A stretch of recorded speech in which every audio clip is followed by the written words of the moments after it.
Hello friends, mindset जी के class में आपका स्वागत है। चलिए आज हम शुरू करेंगे रेलवे का जो एग्ज़ाम एनटीपीसी का हुआ था 2021 में, उसका सामान्य अध्ययन का यानी जीके का पोर्शन देखेंगे। ठीक है, आप लोगों को मालूम है कि रेलवे एनटीपीसी का आज नोटिफिकेशन आ गया है, जिसमें कितना पोस्ट दिया है इस बार 8113 पोस्ट दिया है। ठीक है, उसी को ध्यान में रखते हुए एनटीपीसी का एग्ज़ाम जो 2021 में हुआ था उसका हम टोटल जीके का क्वेश्चन करेंगे। ठीक है, कंटिन्यू देखिए करेंगे। इसमें 1700 प्लस क्वेश्चन है। ये देखिए इसमें दिया है हमारा सेट नंबर 86 से लेकर सेट नंबर 131 तक दिया है, और टोटल उसमें सेट कितना है, एनटीपीसी का कितना शिफ्ट में एग्जाम हुआ है तो 133 सेट दिया है टोटल, यानी हम इसमें 46 सेट का क्वेश्चन करने वाले हैं। चलिए शुरू करते हैं। आज हम सेट नंबर करेंगे 86। ठीक है, 86 सेट से हम स्टार्ट करेंगे, लेकिन हमारा ये सेट होगा ये पहला। ठीक है, लेकिन सेट नंबर कब है 86। ये देखिए ये कब पूछा गया है, कब हुआ है एग्जाम, या 3 मार्च 2021 को फर्स्ट शिफ्ट का ये क्वेश्चन है। रेलवे जनरल स्टडीज़ का ही ये क्वेश्चन है एनटीपीसी का 2021 का। चलिए शुरू करते हैं इसका पहला क्वेश्चन। इसका पहला क्वेश्चन है कि निम्नलिखित में से कौन सी एक इनपुट डिवाइस है, तीन में से कौन सी एक इनपुट डिवाइस है। तो इसका सही आंसर हो जाएगा option number D, mouse. Mouse क्या है कि एक इनपुट डिवाइस है, और स्पीकर हो गया, प्रिंटर हो गया, मॉनिटर हो गया, क्या ये हमारे आउटपुट डिवाइस हैं। उन पशुओं को क्या कहा जाता है जो पौधे और जंतु दोनों को खाते हैं। तो पौधे और जंतु दोनों को खाने वाले को क्या कहा जाता है, तो उसे कहा जाता है सर्वाहारी। ऑप्शन नंबर सी हो जाएगा सही, सर्वाहारी। ठीक है, सर्वाहारी थी कौन हुई, जैसे कि भालू हमारा क्या है, भालू हमारा सर्वाहारी है। नेक्स्ट क्वेश्चन देखिए, कंप्यूटर की प्राथमिक मेमोरी कौन सी होती है। तो कंप्यूटर की प्राथमिक मेमोरी कौन सी होती है हमारी, तो रैम होती है। ऑप्शन नंबर बी हो जाएगा सही, रैम। इनमें से किसे मिसाइल मैन ऑफ इंडिया के नाम से जाना जाता है। तो मिसाइल मैन ऑफ इंडिया के नाम से किससे जाना जाता है, तो इसका सही हो जाएगा option number D, APJ Abdul Kalam को। एपीजे अब्दुल कलाम को क्या कहा जाता है कि मिसाइल मैन ऑफ इंडिया के नाम से कहा जाता है। इसे भारत का सर्वोच्च सम्मान भारत रत्न मिला था कब, 1997 ईस्वी में इनको भारत रत्न मिला था। ठीक है, नेक्स्ट क्वेश्चन देखिए, Indian council of medical research ने वर्ष डैश डैश तक भारत से मलेरिया को ख़त्म करने हेतु शोध को प्राथमिकता देने, योजना बनाने और बढ़ावा देने हेतु malaria elimination research alliance India का शुभारंभ किया था कब। तो इसका लक्ष्य रखा गया है हमारे कब तक, 2030 तक मलेरिया को भारत से मुक्त करने का, हटाने का। 2000 कितना हो जाएगा, 2030। ऑप्शन नंबर सी हो जाए, डी हो जाएगा सही, 2030। नेक्स्ट, विसरण एक प्रक्रिया है जिसके द्वारा क्या होता है, जिसके द्वारा क्या होता है कि ऑक्सीजन पूरी तरह प्लाज्मा झिल्ली में जा सके, इसलिए विसरण एक प्रक्रिया होती है। ठीक है, जैसे कि जो पेड़ पौधे होते हैं तो पेड़ पौधे जल जो अपने ग्रहण करते हैं, जड़ों के द्वारा जल का जो अवशोषण करते हैं वो विसरण के माध्यम से ही करते हैं। पेड़ पौधे विसरण के माध्यम से ही जल का अवशोषण करते हैं। नेक्स्ट क्वेश्चन, कॉपी किए गए टेक्स्ट को पेस्ट करने के लिए प्रयुक्त शॉर्टकट कुंजी कौन सी है।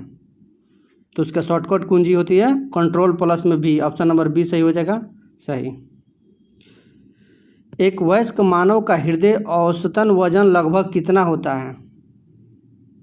एक वयस्क मानव का हृदय औसतन वजन हृदय का कितना होता है, 300 ग्राम। ऑप्शन नंबर बी सही हो जाएगा, 300 ग्राम होता है। ठीक है, देखिए जब सांस जो हम लोग लेते हैं ना, तो सांस से जो हम लोग प्रतिदिन 400 ml पानी का हम लोग बाहर निकाल देते हैं सांस के माध्यम से, जान लीजिए। चंद्रमा पर उतरने वाला पहला अंतरिक्ष यान कौन सा था। तो चंद्रमा पर उतरने वाला पहला अंतरिक्ष यान कौन था, अपोलो 11। इसमें अपोलो 11 यान ही चंद्रमा पर पहला बार उतरा था। और व्यक्ति कौन उतरा था पहला, तो नील आर्मस्ट्रांग, जो कहाँ के थे, अमेरिका के थे। ये कब थी उतरे हुए थे, 1900 कितना में, 69 में। नेक्स्ट क्वेश्चन, प्रोटोप्लाज्मा शब्द किसने गढ़ा। तो देखिए प्रोटोप्लाज्मा शब्द किसने गढ़ा, तो इसका सही आंसर हो जाएगा ऑप्शन नंबर बी, पुरकिंजे। इनमें से कौन सा पशु ऊतक प्रकार नहीं है? इनमें से कौन सा पशु का ऊतक का प्रकार नहीं है? ठीक है, तो इसका सही आंसर कौन सा हो जाएगा? ऑप्शन नंबर ए, मेरिस्मेटिक ऊतक। ये जो क्या होता है कि पशु ऊतक नहीं है, ये मेरिस्मेटिक ऊतक है ना, ये क्या है कि पादप ऊतक है। ये मेरिस्मेटिक ऊतक पादप ऊतक है।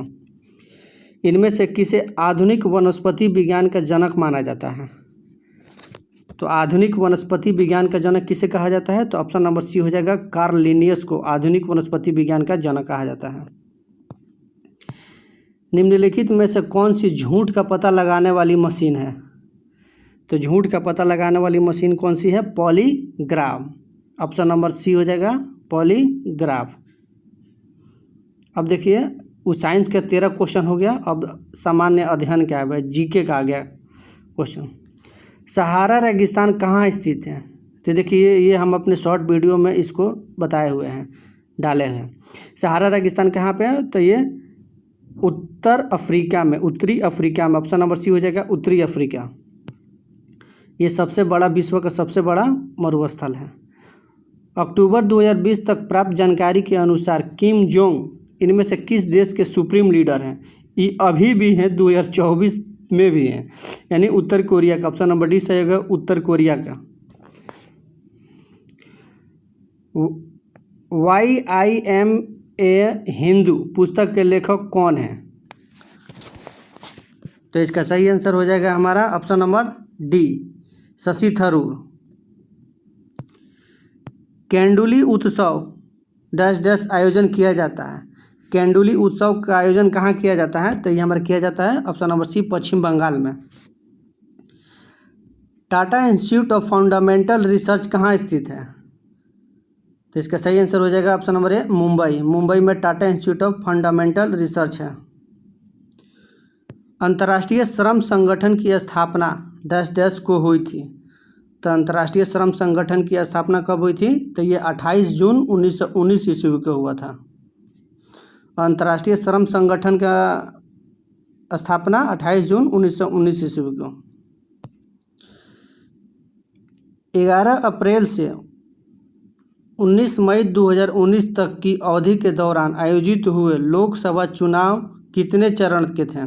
तो देखिए, करंट का उस समय का क्वेश्चन है, तो इसका सही आंसर उस समय के ऐसी से हो गया था हमारा कितना, 11 ए 7। अब देखिए हमारा 20 नंबर क्वेश्चन। 20 नंबर क्वेश्चन कहता है कि 11 अप्रैल से 19 मई 2019 तक की अवधि के दौरान आयोजित हुए लोकसभा चुनाव में कितने चरण थे?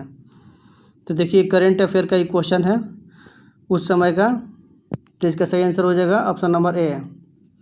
11वीं पंचवर्षीय योजना के अनुसार सकल घरेलू उत्पादन की लक्षित वार्षिक औसत विकास दर कितनी है?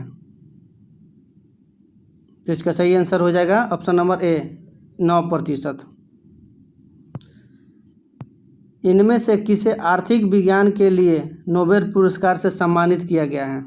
तो आर्थिक विज्ञान के लिए किसे सम्मानित किया गया है नोबेल पुरस्कार के तहत से? तो उन्हें मिला था 1998 ईस्वी में कल्याणकारी अर्थशास्त्र के लिए। किसको मिला था? अमर्त्य सेन को मिला। 1998 ईस्वी में मिला था नोबेल पुरस्कार इसको। अब चलते हैं नेक्स्ट क्वेश्चन। मृगनयनी का महल कहाँ स्थित है? तो मृगनयनी का महल कहाँ स्थित है? तो यह मध्य प्रदेश के ग्वालियर में है। ऑप्शन नंबर डी सही हो जाएगा, मध्य प्रदेश के ग्वालियर में स्थित है मृगनयनी का महल। इनमें से किसने पहली बार यूनाइटेड नेशन शब्द का प्रयोग किया था? यूनाइटेड नेशन शब्द का पहली बार प्रयोग किसने किया था? तो रूजवेल्ट ने किया था। ऑप्शन नंबर में Franklin D Roosevelt. Option number B सही हो जाएगा। भारतीय राष्ट्रीय कांग्रेस के अधिवेशन में भारतीय राष्ट्रगान पहली बार किस वर्ष में गाया गया था? तो देखिए, ये हमारी गाया गया था 1911 ईस्वी में। 1911 का अधिवेशन जो हुआ था वो कहाँ हुआ था? तो कलकत्ता में हुआ था। इसी में क्या किया गया था कि जनगणना पहली बार गाया गया था, जो रविंद्रनाथ टैगोर के द्वारा लिखा गया था। इनमें से कौन सी महारत्न दर्जा प्राप्त कंपनी नहीं है? तो इसका सही आंसर होगा ऑप्शन नंबर ए। ऑप्शन नंबर ए जो है महारत्न प्राप्त दर्जा नहीं है। EIOCL भी है, गेल है, भेल है, सभी है। नृत्य शैली चेरी की उत्पत्ति किस राज्य में हुई है? तो नृत्य जो होता है चेरी की उत्पत्ति किस राज्य में हुई? तो हिमाचल प्रदेश। ऑप्शन नंबर सी हो जाएगा हिमाचल प्रदेश। पुरातात्विक स्थल सुरकोटदा किस राज्य में स्थित है? तो सुरकोटदा हमारा हो जाए ऑप्शन नंबर डी गुजरात में। भारत में सिजदा प्रथा किसने शुरू की थी? तो देखिए सिजदा और पैबोस ये दो प्रथा जो किया था बलवन ने शुरू किया था। इनका पूरा नाम Ghiyasuddin Balban. Option number C. स्वतंत्र भारत के पहले गवर्नर जनरल कौन थे? तो भारत आज़ाद जब हुआ था तो उस समय के पहले गवर्नर जनरल कौन थे? तो इसका पहले कौन थे? तो option number B lord Mountbatten. वही पूछते कि स्वतंत्र भारत के पहले भारतीय गवर्नर जनरल कौन थे? तो राजगोपालाचारी थे। नेक्स्ट क्वेश्चन, भारत की संविधान सभा की पहली बैठक कब आयोजित की गई थी? तो संविधान सभा की पहली आयोजित हुई थी दिल्ली में, हुआ था 9 दिसंबर 1946 ईस्वी का। ऑप्शन नंबर ए सही हो जाएगा 9 दिसंबर 1946। चलिए नेक्स्ट क्वेश्चन, इंदिरा गांधी अंतर्राष्ट्रीय हवाई अड्डा कहाँ स्थित है? तो इंदिरा गांधी अंतर्राष्ट्रीय हवाई अड्डा हमारे दिल्ली में है। मुंबई में कौन सा अंतर्राष्ट्रीय हवाई अड्डा है? तो मुंबई में है छत्रपति शिवाजी अंतर्राष्ट्रीय हवाई अड्डा। चेन्नई में कौन सा अंतर्राष्ट्रीय हवाई अड्डा है? चंडीगढ़ में कौन सा अंतर्राष्ट्रीय हवाई अड्डा है? तो शहीद भगत सिंह अंतर्राष्ट्रीय हवाई अड्डा है। और चेन्नई में कौन सा है? तो अन्ना हजारे अंतर्राष्ट्रीय हवाई अड्डा है। चौरा चौरी कांड किस वर्ष में हुआ था? तो चौरा चौरी कांड हमारा हुआ था 1922 ईस्वी में, गोरखपुर के चौरा चौरी जगह पर हुआ था। अप्रैल 2019 में जर्मनी में मीना कुमारी मैसनम ने किस खेल में स्वर्ण पदक जीता था? तो उस समय का ये क्या है कि करेंट अफेयर का क्वेश्चन है। तो ये हमारी जीती थी मुक्केबाजी में। ऑप्शन नंबर ए सही हो जाएगा मुक्केबाजी। नंदा देवी राष्ट्रीय उद्यान किस राज्य में स्थित है? तो नंदा देवी राष्ट्रीय उद्यान स्थित है हमारे उत्तराखंड के चमोली में। ऑप्शन नंबर ए सही हो जाएगा उत्तराखंड। और जिला पूछेगा तो चमोली। सिख धर्म के पहले गुरु कौन थे? तो देखिए सिख धर्म के पहले गुरु थे गुरु नानक देव जी थे। ऑप्शन नंबर सी सही हो जाएगा गुरु नानक देव। उनके सिख धर्म के अंतिम गुरु कौन थे? तो गुरु गोविंद सिंह। गुरु गोविंद सिंह जी इसको 10वें गुरु थे जो अंतिम गुरु थे। RBI का मुख्यालय कहाँ स्थित है? तो RBI का मुख्यालय हमारा ऑप्शन नंबर डी मुंबई में है। RBI इसकी स्थापना कब हुआ था? तो 1 अप्रैल हुआ था 1935 में RBI का स्थापना हुआ था। और राष्ट्रीयकरण कब हुआ था? तो 1949 ईस्वी में RBI का राष्ट्रीयकरण हुआ था।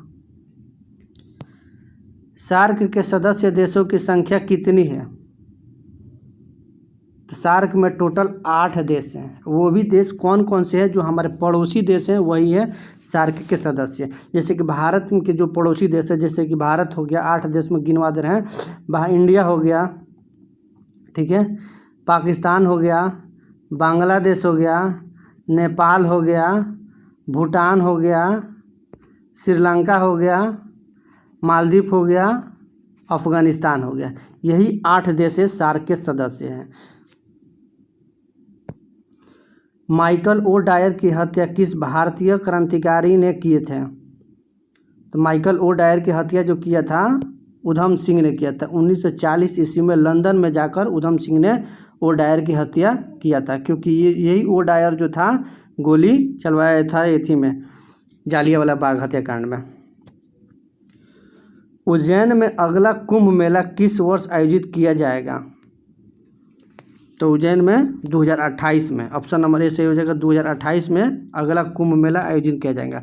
देखिए कुंभ मेला जो होता है ना हर 12 साल पे लगता है, ठीक है, 12 साल पे।